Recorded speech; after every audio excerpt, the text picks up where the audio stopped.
নমস্কার। সত্যমেব জয়তে। আর এই সত্যমেব জয়তটাই হচ্ছে ভারতবর্ষের সংবিধানের সবথেকে বড় লেখা। ভারতবর্ষের পার্লামেন্টে যান কিংবা যে কোনো বিধানসভায় যান, ভারতবর্ষের আইপিএস এর যে লেটার হেড রয়েছে কিংবা আইএএস এর যে লেটার হেড কিংবা ভারতবর্ষের যে কোনো ছোট থেকে বড় আদালত, সমস্ত জায়গাতেই এই একটা লেখা পাবেন, সত্যমেব জয়তে। কিন্তু গত 11 বছর ধরে এই সত্যমেব জয়তটা ভারতবর্ষের সংবিধানের একটা পার্ট, সেটা হয়তো ভারতবাসী ভুলে যেতে বসেছিল। কিন্তু আজকে যে উদাহরণটা আমরা দেখলাম, আবার যেন সত্যমেব জয়তে এই কথাটা কানে বারবার করে বেজে উঠছে। আজকে ভারতবর্ষের 11 বছরের ইতিহাসে আমরা যখন বাধ্য হচ্ছি 99 টাকার মোবাইল রিচার্জ বাধ্য হয়ে 399 টাকায় কিনতে, যখন বাধ্য হচ্ছি 400 টাকার গ্যাস 1000 টাকা দিয়ে কিনতে, যখন বাধ্য হচ্ছি 60 টাকার পেট্রোল 100 টাকা দিয়ে কিনতে, যখন বাধ্য হচ্ছি 80 টাকার সরষের তেল 180 টাকা দিয়ে কিনতে, আর যখন দেখছি শুভেন্দু অধিকারী থেকে শুরু করে অজিত পাওয়ারদের মতো দুর্নীতিগ্রস্ত নেতা, হেমন্ত বিশ্ব শর্মাদের মতো দুর্নীতিগ্রস্ত নেতা এই ভারতবর্ষে বহাল তবিয়াতে ঘুরে বেড়াচ্ছে, এমনকি বড় বড় পদ রিজার্ভ করছে, তখন এই সত্যমেব জয়তে শব্দটা যেন কোথায় একটা ফিকে হয়ে যাচ্ছিল। কিন্তু আজ ভারতবর্ষের আদালত একটা দৃষ্টান্ত সৃষ্টি করলো যে সত্যের কখনো হার হয় না, আর সত্যমেব জয়তে এই শব্দটাও কখনো মরে যায় না। একটা দৃশ্য আমি দেখাচ্ছি, অরবিন্দ কেজরিওয়ালের দৃশ্য।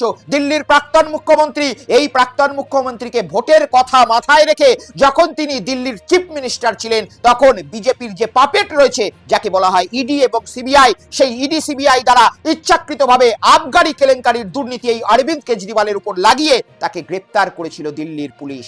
আর সেই সময় আমাদের সকলের মনে একটা প্রশ্ন এসেছিল যে অরবিন্দ কেজরিওয়ালের মতো ব্যক্তি তিনিও দুর্নীতি করলেন। আর আজকে যে দৃশ্যটা আমরা দেখলাম, দেখার পরে আমার চোখ ভিজে গিয়েছিল। আমি জানি না এই দৃশ্যটা আপনাদের দেখার পরেও আপনাদের চোখ ভিজে যাবে কিনা। আমি দেখাবো অরবিন্দ কেজরিওয়ালের ক্লিন চিট পাওয়ার পরে তিনি কি বলছেন, দেখুন। हमारे ऊपर कीचड़ फेंका गया। 24 घंटे टीवी चैनलों के ऊपर डिबेट चलते थे, खबरें दिखाई जाती थी केजरीवाल भ्रष्ट है, केजरीवाल भ्रष्ट है।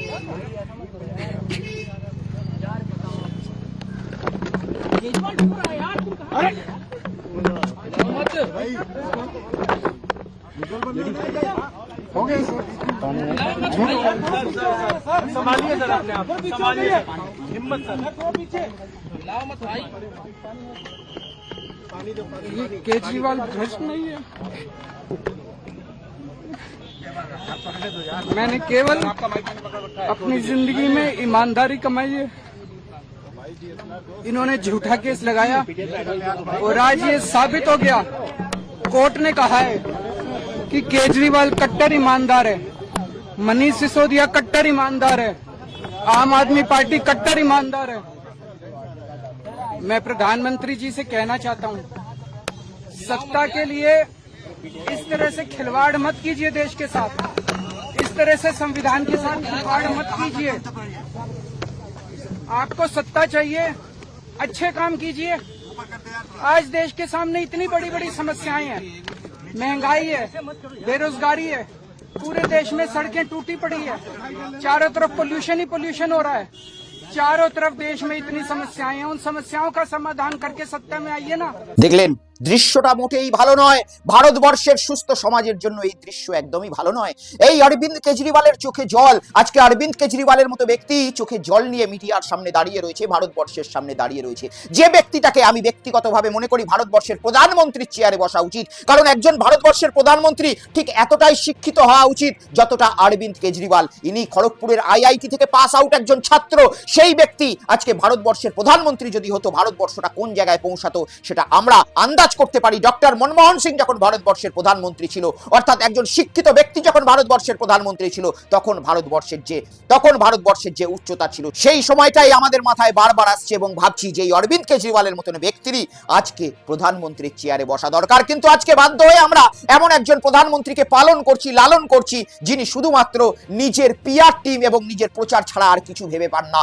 আজকে তিনি ইসরায়েলে যাচ্ছেন, কাল তিনি জাপানে যাচ্ছেন, পরশু তিনি আমেরিকায় যাচ্ছেন, তারপরের দিন তিনি মঙ্গোলিয়ায় যাচ্ছেন। কিন্তু কি এসেছে ভারতবর্ষে? ভারতবর্ষ আজকে বাধ্য হচ্ছে আমেরিকার কাছে মাথা নত করতে।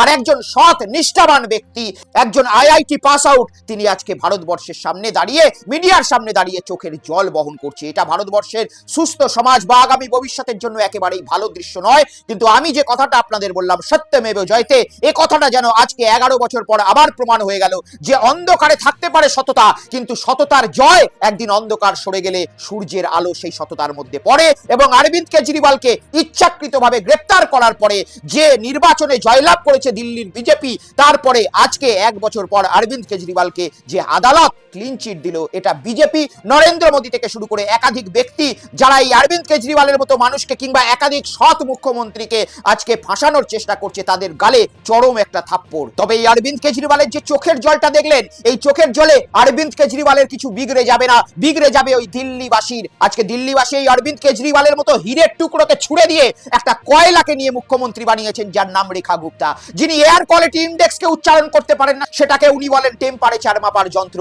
যিনি এয়ার কোয়ালিটি ইন্ডেক্সকে বলেন আইকিউ, আর যিনি মুখ খুললেই তার মুখ থেকে যে বাণীটা বেরোয় সেটা শুধুমাত্র মানুষকে হাসানো ছাড়া আর কোনো রকম কিছু না। আর এইরকম একটা কয়লার টুকরোর জন্য দিল্লিবাসী এই হীরের টুকরোটাকে ছুঁড়ে ফেলে দিয়েছে। তাই এই যে কান্না, এই যে চোখের জল আপনারা দেখছেন, এটা অরবিন্দ কেজরিওয়ালের চোখের জল হতে পারে, কিন্তু এই চোখের জলের সঙ্গে গোটা দিল্লিবাসীর চোখের জলও পড়বে।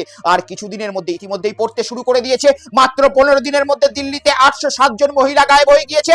আর আগামী দিনে 5 বছর এই রেখা গুপ্তা তার নিজের কার্যক্রম চালানোর আগে দিল্লিতে কোনো মেয়েও নিরাপদ হয়ে বেরোতে পারবে না।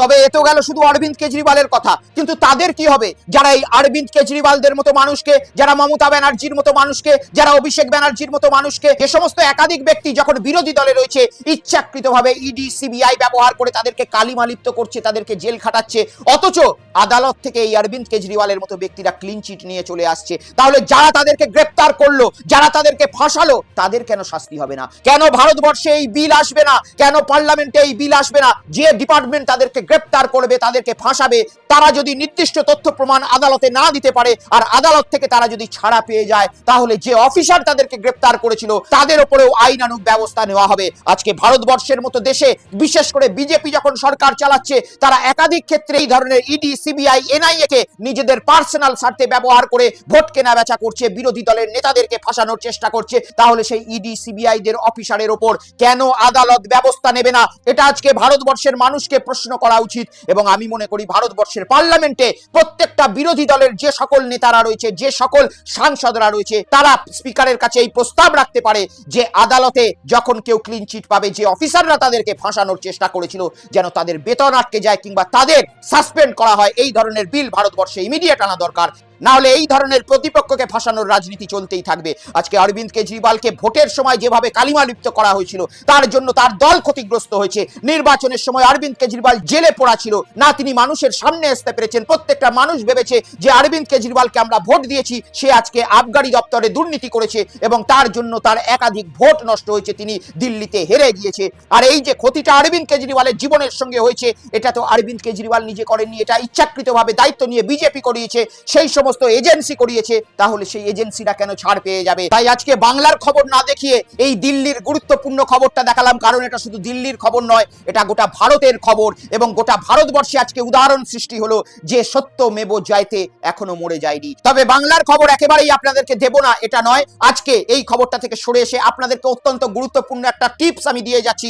আগামীকাল আপনারা সকলেই জানেন 28শে ফেব্রুয়ারি এবং এসআইআর এর তালিকা বের হবে। আর এই এসআইআর এর তালিকাতে ইতিমধ্যেই অনেকে চিন্তায় পড়ে গিয়েছেন যে আমার নামটি থাকবে কি থাকবে না, আমি জানবো কিভাবে। তাই অত্যন্ত সহজ ভাষায়, অত্যন্ত সহজভাবে আপনাদের একটা হাতের মুঠোয় ব্যবস্থা দিয়ে দিচ্ছি, যে ব্যবস্থা থেকে আপনারা নিজের নামটা রয়েছে কিনা এসআইআর লিস্টে বা ভোটার লিস্টে আপনারা অত্যন্ত সুন্দরভাবে বাড়িতে বসেই জানতে পারবেন। যাদের কাছে অ্যান্ড্রয়েড ফোন রয়েছে, স্মার্টফোন রয়েছে, ইসিআই নেট বলে যে অ্যাপটি রয়েছে গুগল প্লে স্টোরে, সেই অ্যাপটি ডাউনলোড করে আপনার এপিক নাম্বারটা দিলেই আপনারা জানতে পেরে যাবেন যে আপনার নামটি রয়েছে কিনা। সেখানে আপনার তালিকাটা আসার পরে যদি আপনার নামের পাশে অ্যাপ্রুভ লেখা থাকে, তাহলে জানবেন যে আপনার নামটি ভোটার লিস্টে রয়েছে। যদি আপনার নামের পাশে ডিলিটেড লেখা থাকে, তাহলে বুঝে নেবেন যে আপনার নামটি কাটা চলে গিয়েছে। সেক্ষেত্রে যোগাযোগ করবেন নিজের বিএলওর সঙ্গে। আর যদি আপনার নামের পাশে আন্ডার রিভিউ লেখা থাকে, তাহলে জানবেন যে এই এসআইআরটা যে সমস্ত আদালতের বিচারকদের দ্বারা এখন স্ক্রুটিনি করা চলছে, সেই প্রক্রিয়ায় আপনার নামটি এখনো পর্যন্ত আটকে রয়েছে। পরবর্তীকালে আবার যখন তালিকা বেরোবে, সেই সময় আপনার এইটি ক্লিয়ার হয়ে যাবে। এটা তো গেল অ্যান্ড্রয়েড ফোনের অ্যাপসের মাধ্যমে আপনার নামটা দেখা। যাদের কাছে অ্যান্ড্রয়েড ফোন নেই বা যারা অ্যাপস ব্যবহার করতে পারেন না, তারা এসএমএস করে অত্যন্ত সহজভাবে আপনার নামটি রয়েছেন কিনা জানতে পারবে। দেখুন আপনাদের স্ক্রিনে এইভাবে আপনাদের ফোনটির মধ্যে দেখবেন একটা মেসেজিং অ্যাপ রয়েছে। সেই মেসেজিং অ্যাপটা খুলবেন।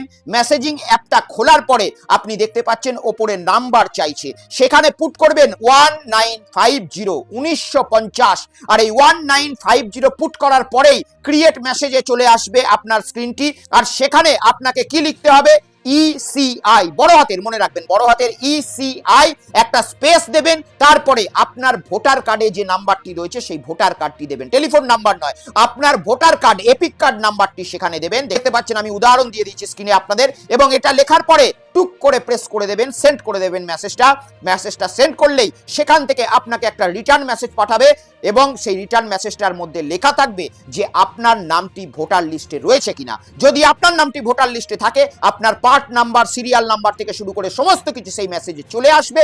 যদি আপনার নামটি ভোটার লিস্টে না থাকে, তাহলে তারা মেসেজ দেবে যে আপনার নিকটবর্তী বিএলওর সঙ্গে যোগাযোগ করুন, নিচে বিএলওর নাম্বারটি দিয়ে দেবে। আর যদি এরকম মেসেজ আসে বিএলওর সঙ্গে যোগাযোগ করুন, তাহলে জানবেন যে আপনার নামটি বাদ চলে গিয়েছে এসআইআর লিস্টে, আপনার নামটি কিন্তু পশ্চিমবঙ্গের ভোটার লিস্টে ওঠেনি। অত্যন্ত সহজভাবে আপনাদেরকে এই ব্যাপারটা বুঝিয়ে দিলাম। আপনারা এসএমএস করে অতি সহজেই, কোনো পয়সা কাটবে না, বিনামূল্যে এই এসএমএস পাঠিয়ে নিজেদের নামটি রয়েছে কিনা দেখে নিতে পারেন। এই ভিডিও এই পর্যন্তই থাকলো। যাওয়ার আগে আরো একবার বলে যাই, অরবিন্দ কেজরিওয়ালের জন্য আজকে সত্যি আনন্দিত হচ্ছি, এবং সত্যমেব জয়তে আজকে 11 বছর পরে আমরা যে শব্দটা ভুলে যেতে বসেছিলাম, সেই শব্দটা আবার লক্ষ্য করতে পারলাম ভারতবর্ষের সংবিধানে। সকলে ভালো থাকুন, সুস্থ থাকুন, দেখা হবে পরবর্তী ভিডিওতে। জয় হিন্দ, জয় বাংলা, বন্দে মাতরম।